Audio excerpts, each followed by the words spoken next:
ঝাল আর ভাত তো আমি ওটা একটু তেল আর জল।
কলা বের করার জন্য কলাইগুলো ভিজিয়ে রেখেছিলাম।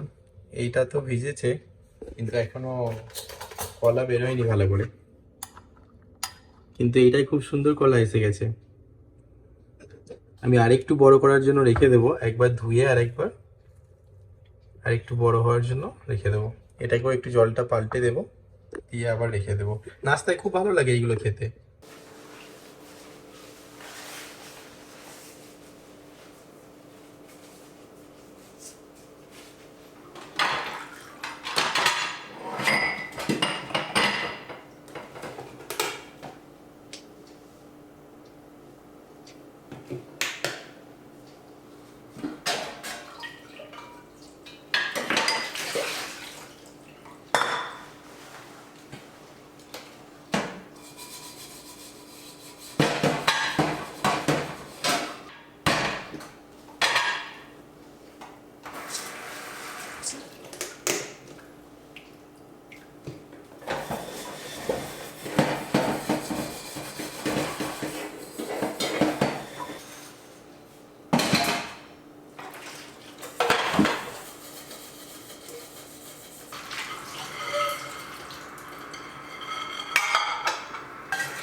রাত্রির জন্য এখন আমি রুই মাছের ঝাল, মানে কালিয়া টাইপের রুই মাছের কালিয়া আর ভাত ডাল বানাবো। বেশি টাইম নেই, অফিস থেকে ফিরে তো এমনি লেট হয়ে যায়, তো তাড়াতাড়ি করে এই যে মাছ এখানে রয়েছে, রুই মাছ এটা, এর একটা কালিয়া বানাবো আর ডাল ভাত বানিয়ে নেবো তাড়াতাড়ি। এখানে মাছ তো বেশিরভাগটাই বরফের নেওয়া হয়, রুই মাছগুলো তো এর আঁশগুলো ছাড়ানো থাকে না, বরফ সমেত মাছটা পুরো কেটে দেয়। তো এখন আমি আঁশগুলো আগে ছাড়িয়ে তারপর হলুদ নুন মাখিয়ে ভেজে নেবো, তারপর ভেজে।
নর্মালি কালিয়াতে কেউ আলু দেয় না, আমি দিচ্ছি কারণ সাথে আর সেরকম কিছু তরকারি নেই, ডাল, মাছের ঝাল আর ভাত। তো আমি আলু দিয়ে দিচ্ছি, একটু আলুটা দিয়ে খেতে ভালো লাগে।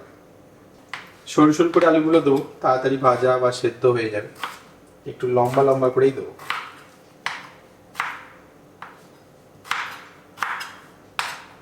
ছোটবেলা থেকেই দেখি যে মাছের ঝালে আলুগুলো ঠিক এরকম ভাবে মায়েরা দেয়, তো ওই জন্য এরকমই দিলাম আমিও। তবে একটু মোটা দেয় ওরা, আমি একটু সরু করেছি, ভাজতে অসুবিধা হবে না বলে।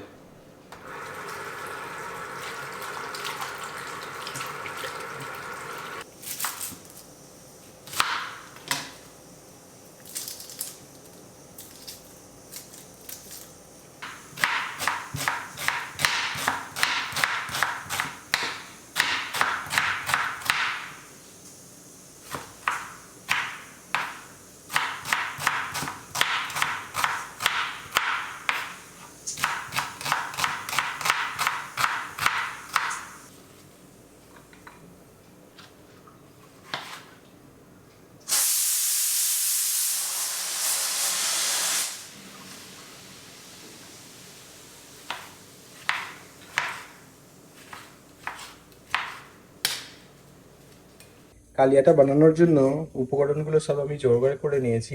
এটা আদা রসুনের পেস্ট আছে, এটা কাশ্মীরি মির্চ পাউডার, এটা হলদি, কিছু কিশমিশ নিয়েছি, এখানে জিরা আছে, তেজপাতা আর কাঁচা লঙ্কা, পেঁয়াজ কুচানো, টমেটো আর এটা আলু আছে।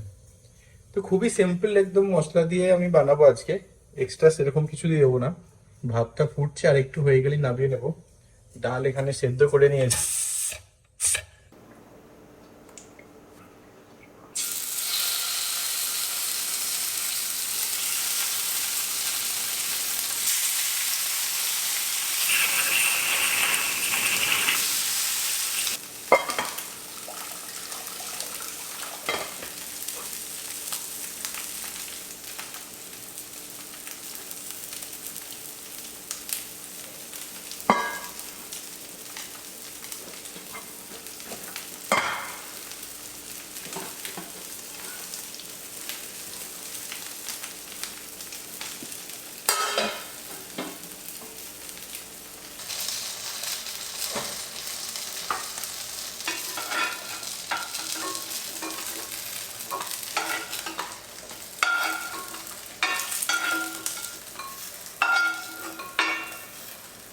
আমি মাছগুলো একটু বেশি খড়ো করে ভাজি, কারণ কি বরফের মাছ তো, না হলে একটা কেমন গন্ধ ছাড়ে।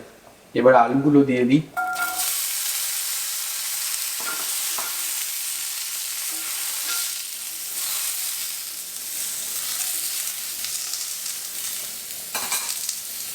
সামান্য একটু তেল দিয়ে দিই আরো।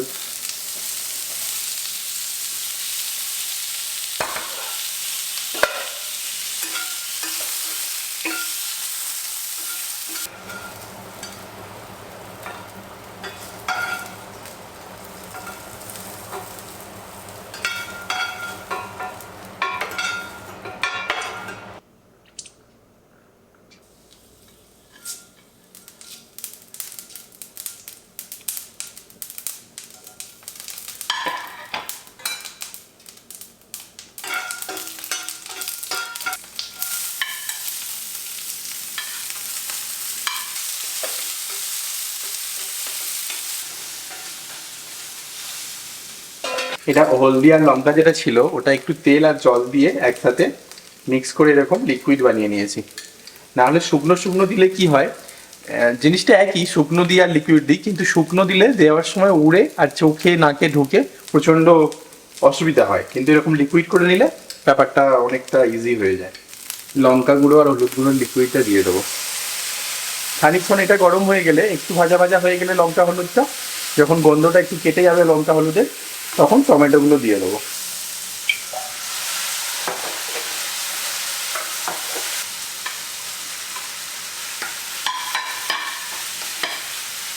আমি এতে একটু দইও অ্যাড করব, তো দইটা বার করে একটু ফেটে রেখে দেবো। মাছ ফাছ দিয়ে লাস্টে নামানোর আগে একটু দই দিয়ে নামিয়ে দেবো।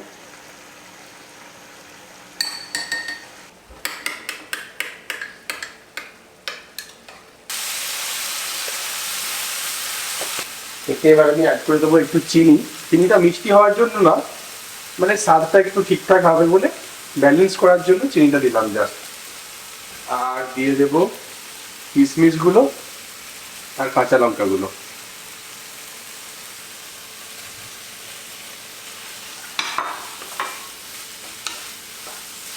এবার এতে একটু জল দিয়ে, কারণ কি মাছগুলো দিলে অনেকটা জল টেনে নেবে, তো তো একটু জল দিয়ে একটু ফুটিয়ে তারপর মাছগুলো দিয়ে দেবো।